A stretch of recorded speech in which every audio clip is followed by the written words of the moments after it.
Good evening and welcome to Undaunted, bringing into the news untold stories. I am Star Smart. Let's begin.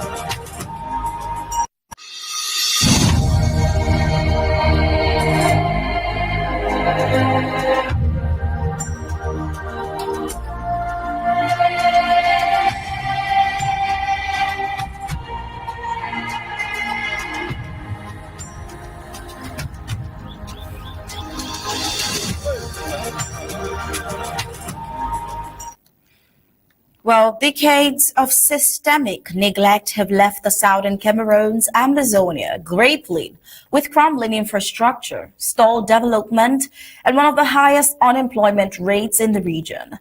For generations, able-bodied men, fathers, youths, and even university graduates have been forced to turn to commercial bike riding, not out of choice, but as a last means of survival.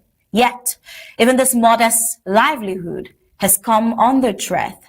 In recent years, the colonial regime's forces of occupation have turned bike riders into targets, fabricating links to the Ambazonian state army as justification for harassment, arbitrary arrest, and in too many cases, deadly force. Each rider stopped on the roadside is now seen as a potential next victim in a campaign that strikes at both livelihood and life.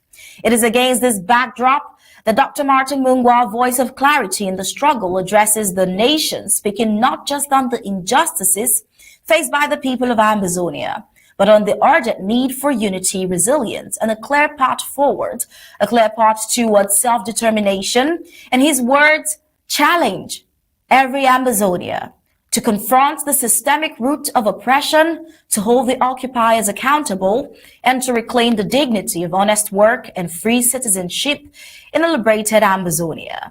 Well, these are the major focuses of Undaunted tonight. Well, do stay tuned with us as we get into the details, bringing up next the prime headlines.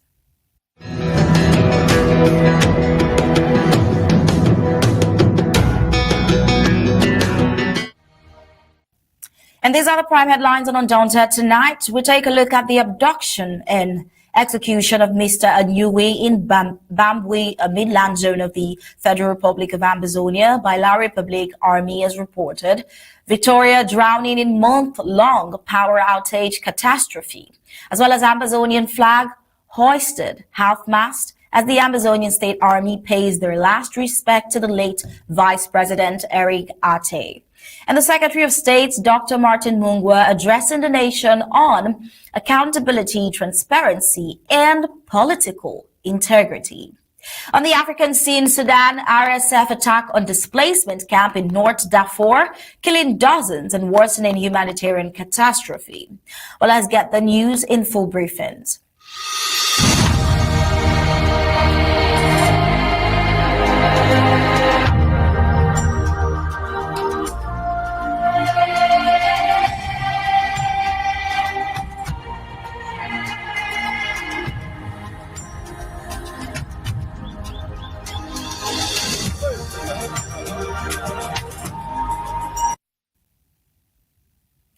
On August 9th, Bambui, Mezam County, the Midland Zone of Ambazonia, Mr. Ayunwi, a local bike rider and father of three, was abducted and executed by La Republic forces of occupation.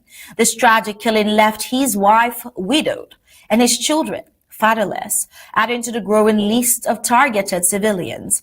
Thousands of Ambazonian residents have faced similar fate with enforced disappearances and extrajudicial executions.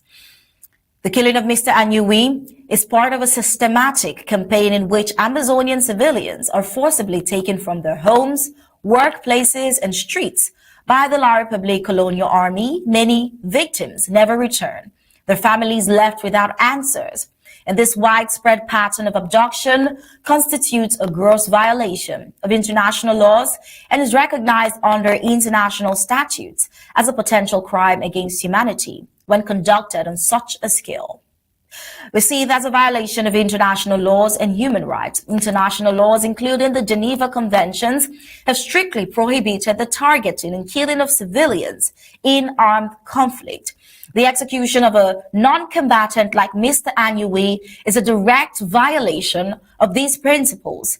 The Universal Declaration of Human Rights also guarantees the right to life, liberty, and security of personal rights that were stripped from Mr. Ayunwi in the most brutal manner. The colonial army, through such acts, breached both international humanitarian law and international human rights law. Now, why it constitutes a war crime? Because under the Rome Statute of the International Criminal Court, the willful killing of civilians during armed conflict only qualifies as a war crime. Mr. Ayunwi's execution meets this definition. He was a civilian, targeted without trial and killed in a context of ongoing war. The systematic nature of these killings points to a deliberate policy rather than isolated misconduct, further supporting classification as a war crime. Now, the killing of Mr. Ayunwi is not just a personal tragedy, it is instead emblematic of the suffering endured by Ambazonians under La Republique's army. International bodies has to investigate and hold perpetrators accountable. Without justice, such acts will only continue as they have done in the last couple years, deepening the humanitarian crisis and eroding the rule of law in Ambazonia. Well, tonight we have in the studios two wonderful personalities, Barrister Ambazia and Commander Elvis. But then this question is for you, Barrister Ambazia. Looking at it from a legal standpoint, we wonder, does the abduction and killing of Mr. Ayunwi meet the criteria for a war crime as we have suggested under the Rome Statute? And given the repeated reports of abduction and execution, how important is documenting these incidents for future legal proceedings? Well, what happened to the gentleman, Ayunwi, say call him, it's not a question of whether it meets any standard. It meets beyond the standards. International human rights law, these are laws. The ASA law, these are human laws. But above all, there's just a general human behavior. To catch and kill another human being without even a written law is completely unconscionable. And so they meet all those standards. But it cannot even shine away from this type of behavior. No. For them, killing unarmed people, killing whoever they suspect, or they don't even suspect, for being an Ambazonian, is normal. And they do it under the watchful eye of the international community and every human being in the world. They do it unapologetically, telling the story with their own mouths, not even trying to hide the facts, but narrating what they did and going on not being held accountable for. Let me just give two illustrations. Who on earth would have believed that Sam Sawyer, a disabled man, was armed with anybody? They executed him publicly, and they don't deny it. Sam Sawyer, a disabled man, even if he was an Ambazonian or whoever, there's nothing called a disabled armed person. They execute him publicly. That is unconscionable. That is told with their own mouth. Again, fast forward. Who remembers the story of Wazizi? They adopted Wazizi. They told us the story themselves. Took him to Yaoundé, came back and told us that Wazizi is dead, he's no more. They will not even produce his corpse. His remains to be buried.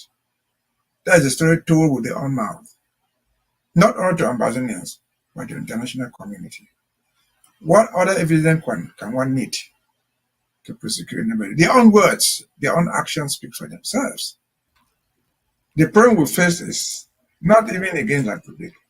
It's against the international community. Why is the international community so silent? Why are ordinary human beings so silent against this outrageous behavior of any other human being in the world. People die. People could be killed by poisoning. Sometimes we call this slow death. But public executions anywhere else in the world without formal trial are illegal. They are Yeah. unconscionable.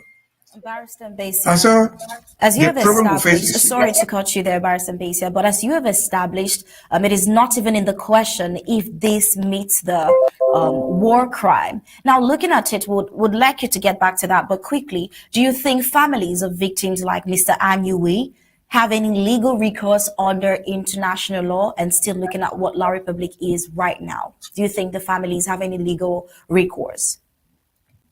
they do have a legal recourse, but it's difficult for individual families to initiate action that will bring them remedies. We talk about the ICC. If these people were to be tried in the ICC or any other constituted court, these family members should be able to constitute parties to it and claim damages for whatever thing happened to them. They have a recourse. But again, it's absolutely difficult, if not impossible, for individual families, you, the widow, the child of a man like that, to initiate action and bring the perpetrators to justice. Beyond bringing them to justice and obtain reparation for what they did to you. They have a recourse, short and simple. But again, that recourse is better constructed within the structures of the system, which is what we are trying to do as the Ambazonian government. We've tried to file these cases at the ICC. Hopefully, if ever the ICC took action, these family members, they call them victims in general, can constitute civil claims for reparations. Can those people who killed them have money to pay them back if they were found guilty? Those individual soldiers who shot and killed these guys, their government, if they don't have money as individuals, their governments have money. The government authorized them, for example, that people the government to Cameroon. If at all they don't even have the means, there are institutions built in place to come out and compensate for this stuff, unacceptable misconduct. And their perpetrators, the people who encourage them, calling the government of Cameroon or in our government around the world, to be held accountable through different diplomatic and international channels. But the individuals have recourse. The recourse is not as simple as that for individual family members to take. That's the short and simple of your question. Over to you. Thank you so much, Barrister Mbasia. Well, that answers it. The collective has more impact on an individual family. That makes a lot of sense. The more the people, the louder their voices might be heard. But then away from this sad scenario in Ambazonia, which sadly isn't even isolated anymore, we see on the flip side, while La Republique and its forces of occupation exterminate Ambazonian youthful male figures, we also see the neglect in Ambazonia as well. Residents of Victoria's Bona de Combi neighborhood are facing a humanitarian crisis, enduring over a month without electricity. The blackout, which started over a month ago, has proven to be a direct result of decades of systemic neglect and a crumbling colonial national energy grid. La Republique is using this as a deliberate punitive measure against the population that it has failed to control through force. And sadly, residents of Bona de Combe are not the only victims. For more than a month, the Bona de Combe, Quarter 12 and Mile 4 areas of Victoria in the Atlantic zone have been plunged into a deliberate, persistent power outage. This has resulted in a dire situation for residents who cannot keep food in refrigerators and are forced to leave their homes every day to charge their phones under dangerous circumstances. Now, we wonder, despite the power utility companies' repeated claims but incomplete attempts to fix the issue, electricity has not been restored to this neighborhood. According to residents who choose to remain anonymous, the outage affects a wide swath of the city, stretching from the Victoria Bus Park on the left side of the road to the amusement park and several houses on the right.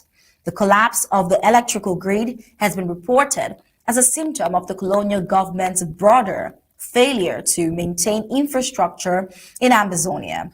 For years, the occupational state has allowed vital utilities to deteriorate, and the war has only accelerated this decay. Unfortunately, La Republique's focus is on a military-first strategy. It has left no resources for repairing and maintaining basic services, even as power failures plague most other parts of Amazonia. To think that this is only one part of Amazonia facing this would be delusional, because almost every part of Amazonia has power crisis, at least every single now and then. Now, in the liberated future of Amazonia, Barrister Mbesa, how would that affect this current tragedy of long power outage? Do you think the liberated future of Amazonia promises better? Barrister Mbesa. Well, short and simple, once liberated, the power problem is over. I can guarantee you that. Because the supply of power is nothing magical. It's human. It's properly designed and carefully executed. It's what is going on in Victoria, some type of generalized attitude of lack of electricity. They pretend it to be same. That's just a lie. It's designed to punish people who live there. Why I say a lie, let me justify it. Thereby, Victoria has two important structures. They have something they call Sonora that pumps out gas and send it to Douala, and then they make money out of it. The Sonora operates on electricity. When was the last time you ever heard that the electricity failed in Sonora? System electricity that is supposed to supply the same town. Why has the electricity never failed? Even when parts of Sonora are in darkness because of destruction. The electricity is always on there. That's one point. The second point is that very Victoria houses what they call the B. That's the training school for the elite forces in Man Owobe. When was the last time the electricity failed in Man Owobe, Victoria? Never. And so they have two measures, two different electrical plants supplying these places. Or what? The very electricity that supplies soldiers at B in Man Owobe, they are just human beings, and supplies the machines and people who work in Sonora. It's the same thing they supposed to supply people living in town. Call it. It's not even a very big town, it's a very small town in terms of size. So I would think that it is a calculated attempt to punish the people. From the picture I showed there, you find a piece of stick, a wooden pole falling down. Why is it falling down? That thing has been standing there for about 15 years. It's a piece of wood. When it was put there, they knew the lifespan of that thing. They knew that it could last for 60 years, could last for 7 years. They're supposed to remove it if they wanted to remove it. They have not removed it. Not that they have not even removed it. It has fallen. Sometimes it falls on people's houses. We don't care to remove it. Is it an error? Is it like only you and me have seen that pole line like that? Is a duo who is the chef d'etat, the prefet, chef d'etat, is unable to see those things with his own eyes? Now, if Ambazonian liberation succeeded today, that would be the end of our power difficulties. Because prior to joining, what power in power camp? Just 18 miles from Victoria. That's 25 kilometers, about 25 kilometers. We would have simply reinforced it, added more machines there, and power electricity in Buya, 24 by 24. Rather than do that, they destroyed it, stole what was still available as machines, and carried them away to there. And so it is not a mistake. To me, it's something properly calculated. Unless someone did to come and challenge me, that why electricity fails in the town of Victoria, the same electricity fails in Sonora, the same electricity fails in the B. Maybe the cables are cut, but if you could supply Sonora with powerful generators to light such a powerful industry, if you could provide B, Man Owobe in Victoria, all the generators that you find in the world, you should be able to provide same for Victoria residents. If they are not doing it, it is orchestrated wickedness to punish Ambazonians for who they are, not for what they have done. Over to you. Thank you, Barrister Mbesa. Now, when we get into the solemn part of our discussion tonight, which will be the last where we'll be having your input, Barrister Mbesa, I will say that over the weekend, Amazonia mourned the loss of one of its most respected leaders, Vice President Eric Ateh, laid to rest in an emotional ceremony in Minnesota. Now surrounded by family, grandchildren, and close friends, the funeral held at a Catholic church was filled with prayers, sobbing, and heartfelt tributes that capture the depth of his impact on the liberation movement. The Ambazonian government accorded him a state burial, honoring his tireless dedication to the struggle for independence. Messages from leaders and dignitaries painted a portrait of a man whose vision and courage shaped the course of the Ambazonian quest for freedom. Today, August 12th, 2025, the Ambazonian State Army, Ambazonian State Army Bui warriors represented his home county, paid their final tribute, their final respect in a solemn yet symbolic ceremony. The Ambazonian flag was hoisted half-mast, a mark of mourning, while the national anthem echoed through the air in a heartfelt salute. Let's take a listen.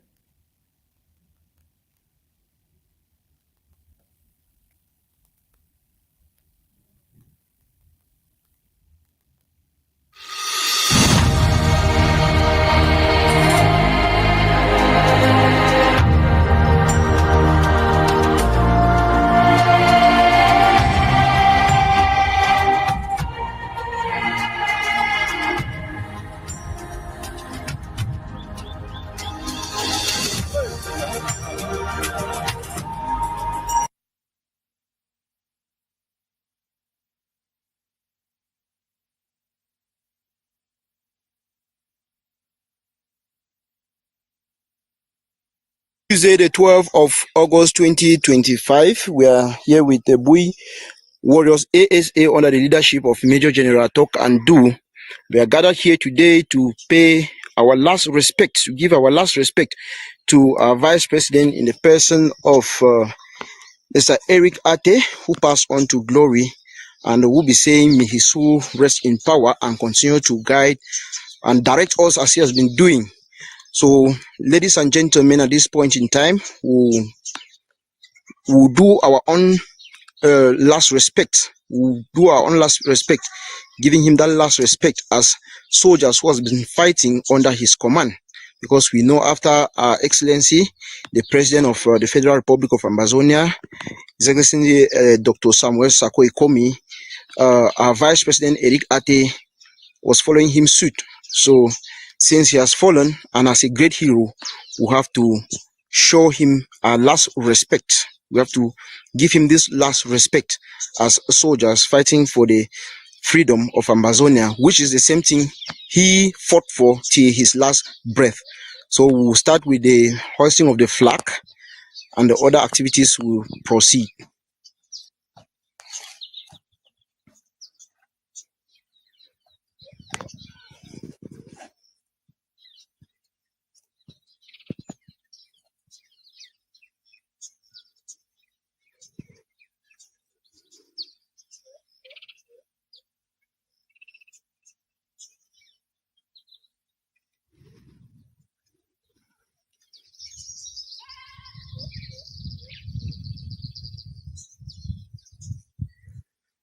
As you all can see, the flag is hoisted halfway.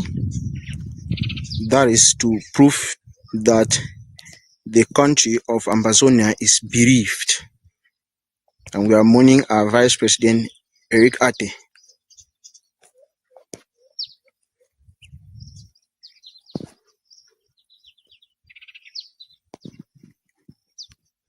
Ambazonia, land of freedom, you shall live with plenty in our need, and your children shall be like the stars above. The Most High God is the watchman of this nation.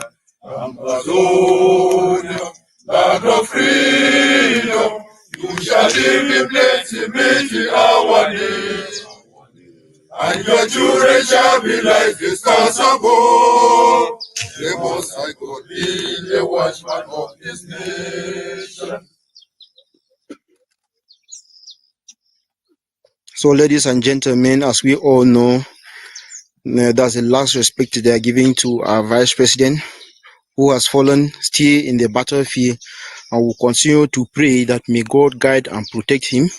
May God receive his spirit or his soul in his bosom, and may he continue to direct us from the Lord's bosom as he has been doing while still alive on earth with us.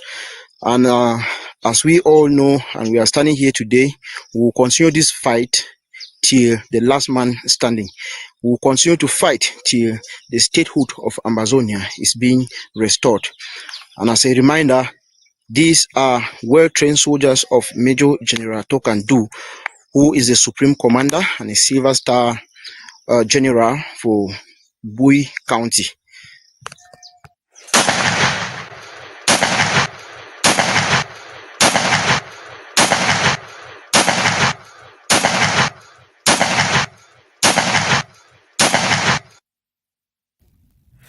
Well, it was not only a farewell to a leader, but a moment to honor a man whose devotion to Bui and the wider Ambazonian cause remained steadfast until his last days.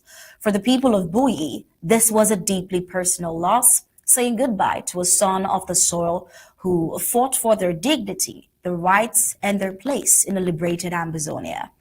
Now we have with us in the studio, as I said, not only Barris Basia, but Commander Elvis. And looking at the fact that this is actually the Ambazonian State Army from your county, would like to get your thoughts, and looking at the fact that even the Vice President, Mr. Eric Ateh, was also son of Bui, and how does this particularly impact the people of Bui, and how does it feel for you personally, Commander Elvis? Good evening, Star, and thank you again for having me in the studio alongside Bambisa. I want to start by thanking you and your team for the wonderful service and the dedication that you give on behalf of the Ambazonian people. This time is a very difficult moment for our people, but as you see, the warriors had to come together in the spirit of the Ambazonian State Army, representing the Ambazonian State Army nationwide, to complete that circle of tribute to a great hero, our Vice President, Mr. Eric Ateh. That was a way for us as military personnel under the Ambazonian State Army to send a message, a very clear message to everyone, and especially the family of our hero and those that have also fallen in the same line. That they have not been forgotten. This is a very clear also indication of the fact that we want to send this sign of respect and remembrance to those that have also served our nation, those that have fallen in battle. And for that purpose, the Ambazonian State Army of Bui County, under the leadership of Major General Tokandu, had to fly the flag at half staff today. These would be in effect for the next 10 days. Thereafter, they would go back to a full staff flag. So, as you all know, this is basically in broad recognition of the sign of respect for our Vice President. He was a great statesman. Like you mentioned, he was actually a son of Bui. He held Bui at heart. He used every effort of his to make sure that Bui County was strong, vibrant, that Bui County continued to lead, and that the leadership of Bui County was mentored and provided not just the resources, but also the guidance on how to implement. Vice President Eric Ateh spoke to most of these fighters in Bui County and other counties as well. But again, he is gone, and we will miss him a lot. We are very confident that our president would, continue in like terms to, work with the people in Bui County, because this is a great loss for us. It's a great loss for the county. His wife, as you know, daughter from Bui County. As you could see during the tributes, our chairman, Also representing Ambazonian, representing Bui County there, made sure that we did not only speak, but we acted likewise. Our Ambazonian State Army coming on board to pay that final tribute is basically a very great sign that we have completed that circle of tribute that our statement so rightly deserves. So we call on Ambazonians to continue to stand strong for that sign of unity that the Vice President represented. During his funeral, there were personnel from all sons and boundaries, from all walks of life that came together to make sure that the values that he upheld were remembered and that we continue to follow in his footsteps. So thank you again for that opportunity, Star, and over to you. All right, Barrister Mbasia, before we let you go, would like to hear your thoughts. I believe you participated in the ceremony of this past weekend, looking at the fact that that was the last time anyone is ever going to get to see the late VP's face here on Earth. And what are your thoughts about this tragic demise, and what do you think about the actions of the Amazonian State Army in their last respect? Barrister Mbasia. Well, we have talked at length on what happened over the weekend with the demise and the burial of our late VP. But what you have shown today is very significant, which is what I want to comment on. What you have shown today with the ASA of Bambui under General Talk and Do, this is home front, this on the ground. It's not in exile. They are doing this thing somewhere in Bambui. And so, as Commissioner tells us, it reminds the people, the family, most of which is at home, that they are not in this thing alone, who are there to support them. Like any other Ambazonian was fought in the gutters, in the forest. This government will do the best to accompany you to your last demise, and if necessary and possible, assist your family where it is. Back home, because most of us are back home. The second message goes to La Republique. It is being done at home. It is being done in Bambui, where they have generals, they have 10,000 camps and whatever they have it to fight Ambazonia. It is to remind them that, look, Ambazonia is real. They have left never to return anymore. No slave ever sees freedom and gets back to into bonds. So it tells them they are gone, Ambazonia is gone, and reminds them of what has happened to people. And I said earlier, and urges them, that is the Republican, to imitate, to emulate what we do. Let them show us where they bury their own heroes with 11, 10, 7 gun salute. Let them show us where they have buried one since 1960, the day of their independence. And so, Ambazonia is rare, like Republic. These people are gone, never to come back. And today, Ambazonians on the ground, is a reminder to you, don't be shaken. The government and the restoration of Ambazonia is real. It's a fact. It's not coming back. Do it, whatever thing you do to support it. Even in death, we will stand up for you. In pain, we will be there for you. Forget about any other thing. Ambazonia is a factual thing that has become real. It's never to be disappeared by somebody else. And so it is important again, because these events took place on the ground. And again, kudos to Bambui. This is live pictures. It's not mounted things. It's not a montage, as they call it in French. They are real.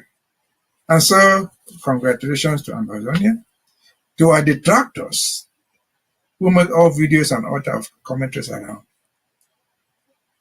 Do be on your own path. Don't go to where you cannot fit.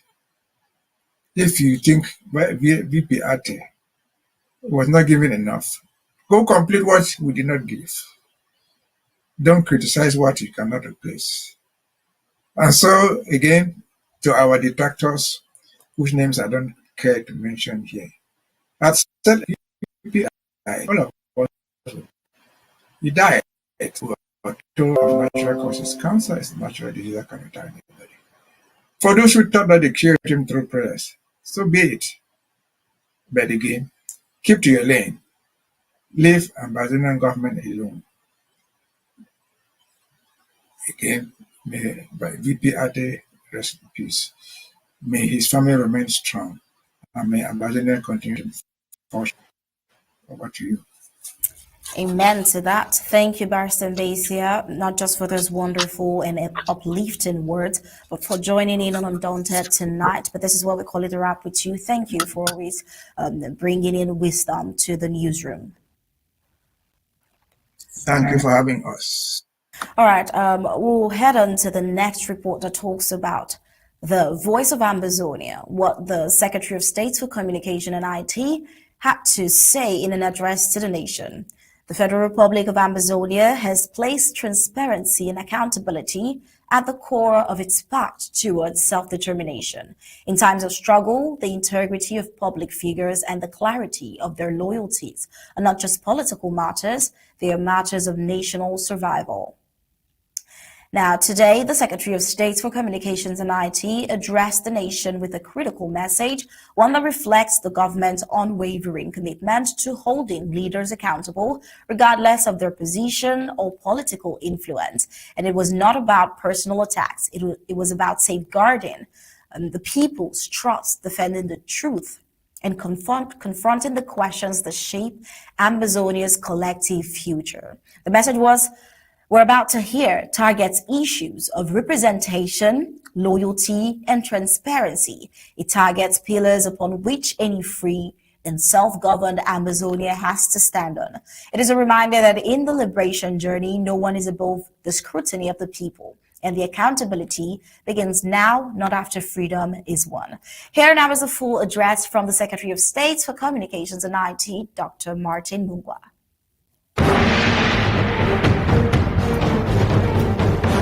Fellow Ambazonians, greetings. This is the voice of Ambazonia. Truth in resistance, clarity in crisis. Since the outbreak of the Ambazonian War, Paul Biya and his allies have mastered a political trick. Keep control while pretending to solve the crisis. The tactic is simple. Install a carefully chosen figure from a marginalized community to create the illusion of representation, while ensuring the regime's grip on power remains untouched. In Cameroon, such a figure is called an ASA, or somebody from the 11th province, a token leader chosen from above, carrying the name and origin of the people, but without deep cultural ties. Financial dependent on the regime and used to convince foreign partners that representation exists. We have seen examples like the Prime Minister, Joseph Diongute, whose father is from Kongsamba, or Felix Mbayo, who was born in Kumba but comes from Chang.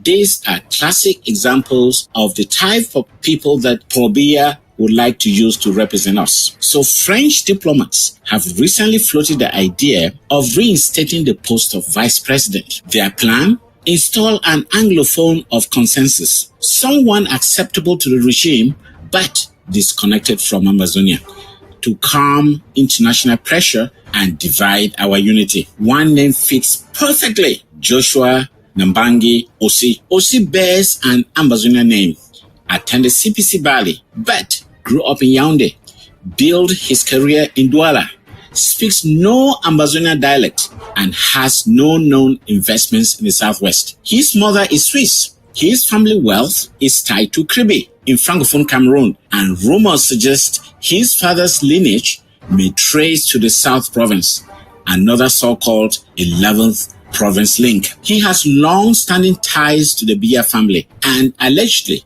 helped arrange their Swiss travels. In 2021, Osi was the only opposition MP to sign a letter with 61 CPD and parliamentarians calling for Ambazonian activists in the US to be deported. When Frundi was still a true opposition leader, the regime blocked the British Council from leasing his building near Bamenda's T Junction, fearing British funding for his party. But once Frundi capitulated, he received regime finance perks, including foreign medical care, until his strange and untimely death. Ambazonians also remember the mysterious deaths of several key SDF leaders after visiting Bia in today. Questions remain unanswered. If OC seeks national leadership, he must explain these events. He must also clarify any ties to the Rosicrucian order and confirm whether he attended this recent Central African Rosicrucian Convention at the Yaoundé Congress Hall,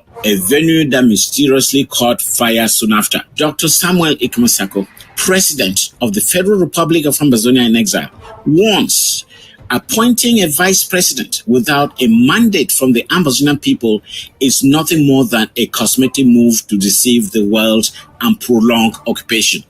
Fellow Ambazonians, history is repeating itself. A polished, internationally friendly face is being prepared to represent us, while ensuring that Yaoundé, Paris, and Geneva keep their hold on our land. Do not be fooled. The ASA or 11th province has returned, and once installed, they serve the system that put them there, never the people they claim to represent. This has been the voice of Ambazonia. Until next time, stay alert, stay strong, and stay united. And the voice of Ambazonia talks about the political trick. While in a nation fighting for its right to self-determination, the integrity of those who claim to represent its people cannot be left to assumption. Transparency is not a privilege, it is a duty. And today, the Federal Republic of Ambazonia reaffirms that accountability is a cornerstone of its liberation struggle. Well, that is what we heard the Secretary of State for Communications and IT say in that address to the nation. But then here is another address that talks about more of this in its detail, looking at the upcoming election in the La République du Cameroon, the French Cameroon. Let's take a listen to this other voice message from the Secretary of State for Communications and IT.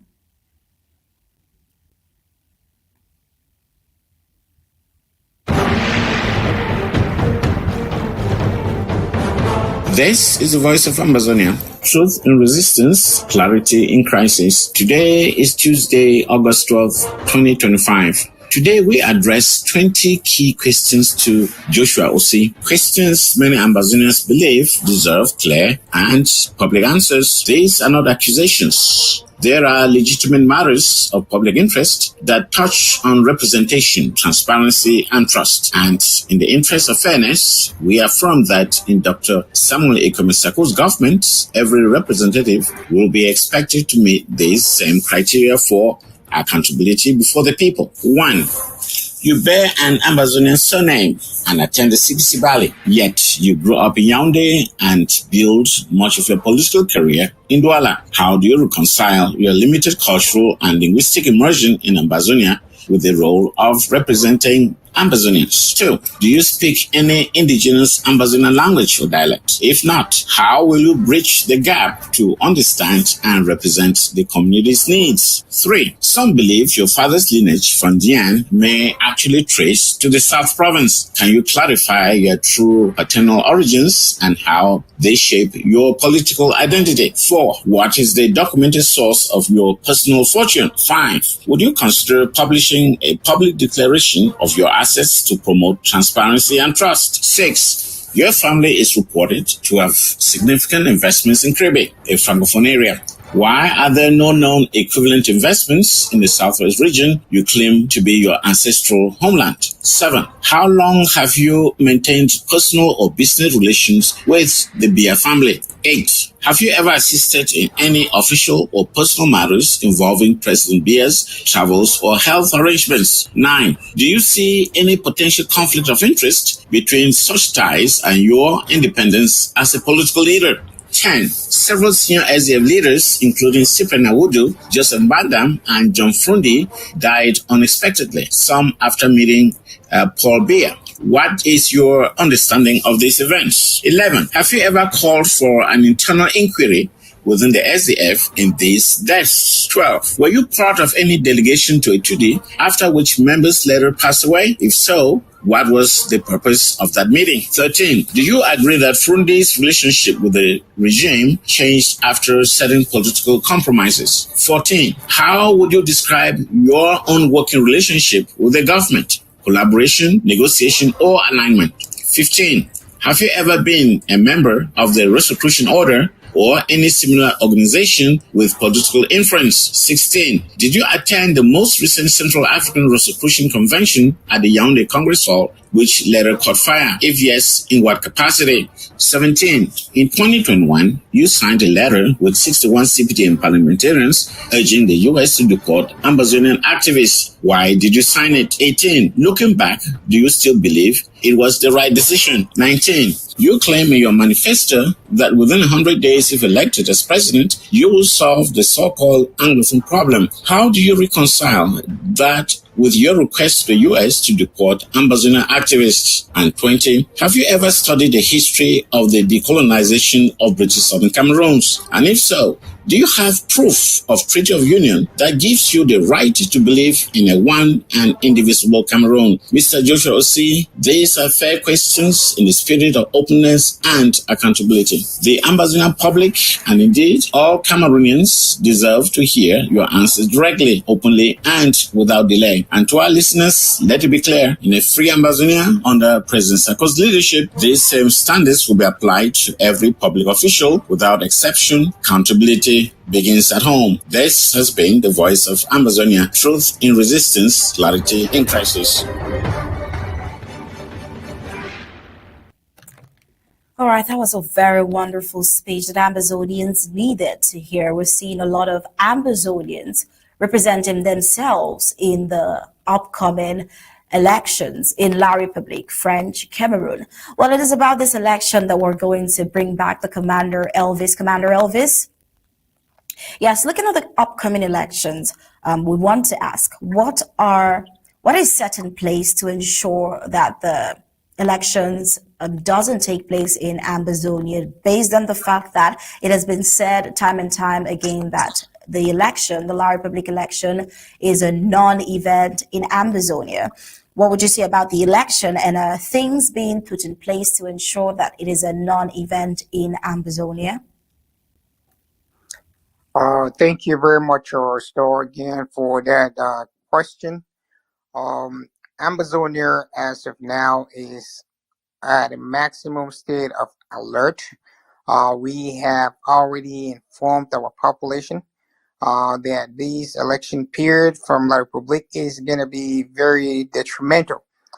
We have warned any electoral personnel that plan to participate in any way, shape, or form that their coming to Ambazonia is actually an act of war. So we are prepared to receive them however they come. For that, our population, who are our number one line of defense, are being advised to stock food during this period because there's a potential for lockdown. We have also informed our Ambazonian State Army, who have been carrying out drills, making sure that any passage that could be used, any routes that could be used by those perpetrators is properly marked, and actually making sure that they have no access into any Ambazonian territory in Ambazonia to sing praises to Paul Biya. These are just a few of those preparations that have taken place. Now, there are other strategic planifications that I cannot disclose, but keep in mind that we are at war, and we would always make sure that we use this element of surprise to strike our enemy. And for that, we are very certain that the Ambazonian State Army is capable. They have prepared, they're more trained, and they're equipped and ready for any task that La République bring on their way. We are very confident in our resolve to make sure that the Ambazonia is hitch-free of any elections brought about by La République, our neighboring country. Over to you, Star.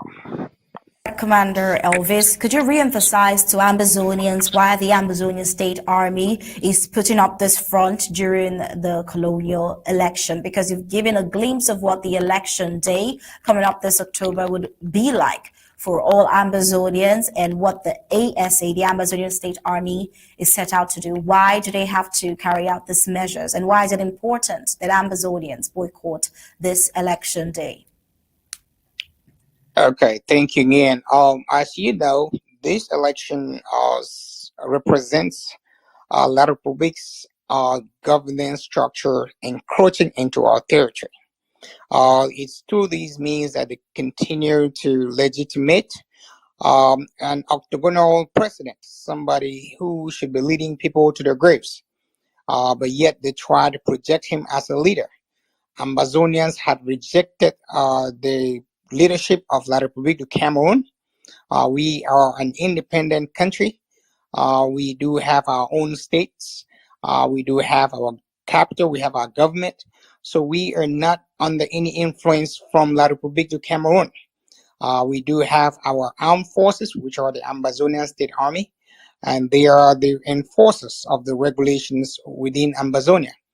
They have been called upon to make sure that no foreign entity from La République du Cameroon carries out any election activities in Ambazonia.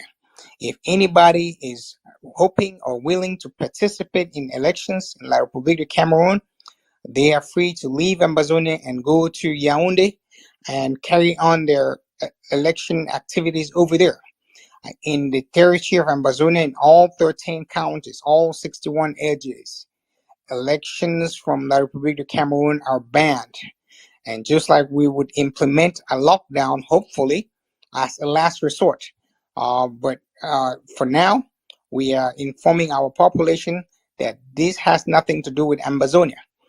You could have some English-speaking people that have gone over to La République and would like to run in and become presidents of that country. They are free to go over there and do whatever they want to do. But as long as the territory of Ambazonia is concerned, we have our constitution, we have our own rules and regulations, and La République has no authority over our people. So for that, we would not allow any sham elections to take place in our territory.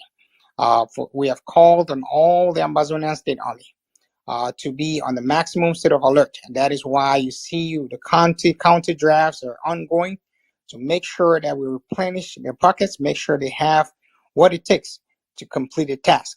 It is a daunting task, we understand, but so are we determined to make sure that we fight till the last man standing. Even if some of us fall along the way, we are determined to keep going until we see the final bus step, which is us arriving in Boya and raising our flag high and tall. So thank you again for that question, and I think that explains why we are fighting all the way. Much explains what these times are going to be like in Ambazonia and the very important reason why. Thank you so much, Commander Elvis, for joining in on Undaunted tonight and sharing your insight with us. Thank you for joining in. Okay, you're welcome.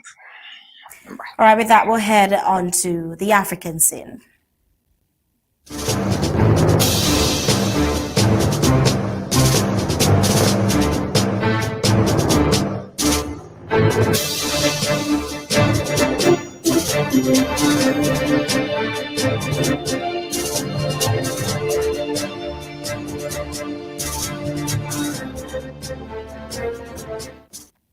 On the African scene in Sudan, its paramilitary rapid support force, the RSF, launched a deadly assault on the Abu Shuk displacement camp near El Fasher, North Darfur on Monday, killing at least 40 civilians and injuring 19 others, according to local rights group and eyewitness report. The attack has drawn widespread condemnation from humanitarian and activist networks who warn it marks a dangerous escalation in the ongoing civil war and deepens the already dire humanitarian crisis in the region.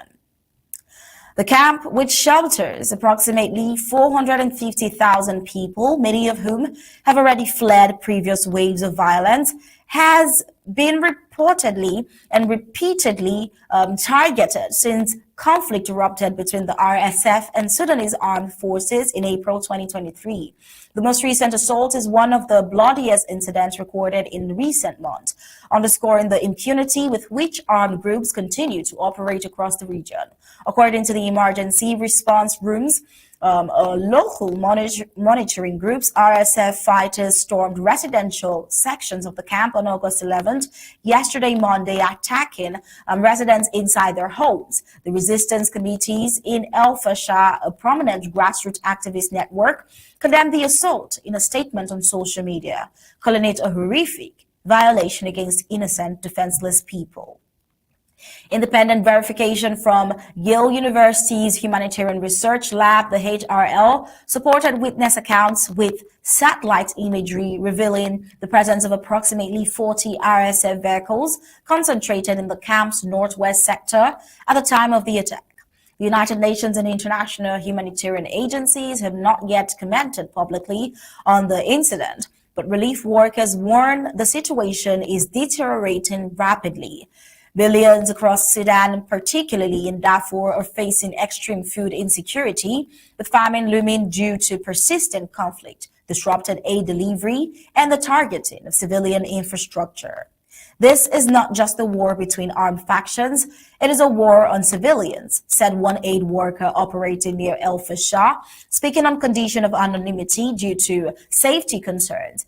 Now, what happened in Abu Shuk is part of a pattern: terrorizing displaced people, blocking humanitarian access, and breaking the spirit of communities trying to survive.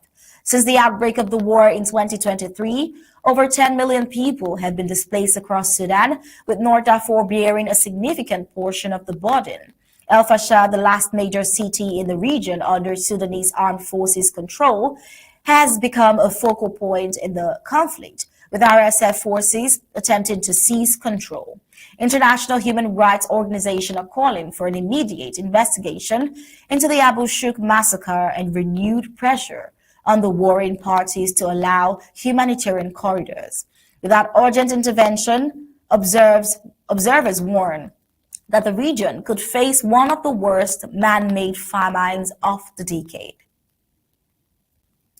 Well, as the war grinds on with no signs of resolution, the people of Abu Shuk and millions like them remain trapped in the crossfire, facing violence, hunger, and displacement with dwindling hope.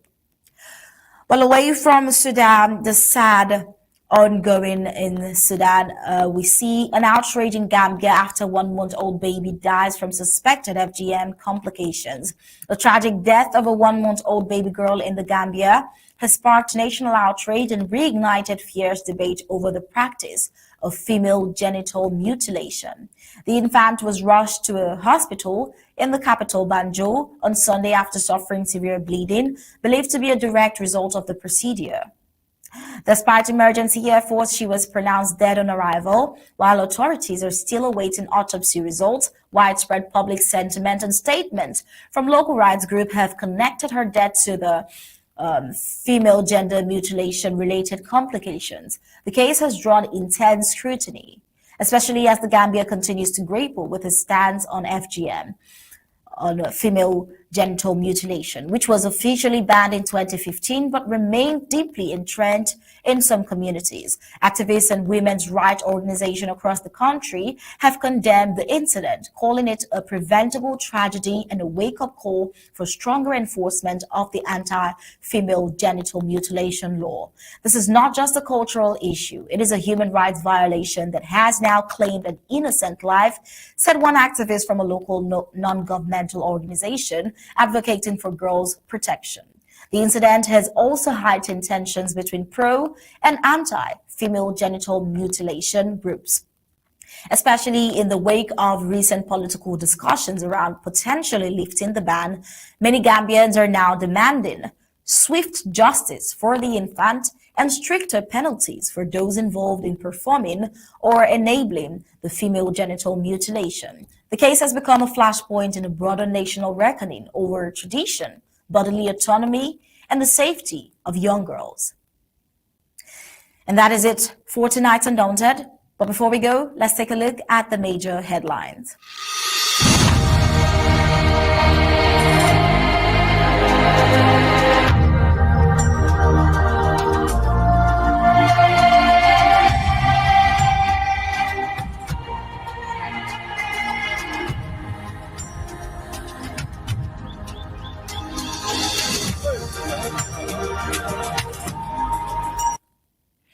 Well, on Undaunted tonight, we brought to you abduction and execution of Mr. Ayunwi in Bambui, Midland Zone of the Federal Republic of Ambazonia by La République de Cameroon's army.